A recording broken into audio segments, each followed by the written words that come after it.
Welcome to our tutorial on how to allow everyone to send media in a Telegram group on your Android device with the latest updates. Follow these simple steps to customize your group settings for enhanced communication.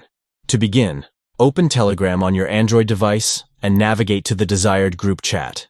Tap on the group name located at the top of the chat to access the group info page. This page contains various settings and options for managing the group. Next, tap on the pencil icon at the top right corner of the screen. This icon allows you to edit and customize the group settings according to your preferences. Select the Permissions option from the menu. This section enables you to define the permissions and actions that members of the group can perform. Locate the option labeled Send Text Media under the What Can Members of This Group Do section. Toggle the button next to it to turn on the permission for all group members to send text media.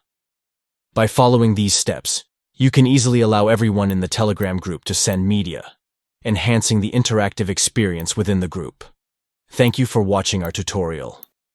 Enjoy the updated feature that enables seamless sharing of media in your Telegram group, fostering better communication and engagement among members. Happy messaging!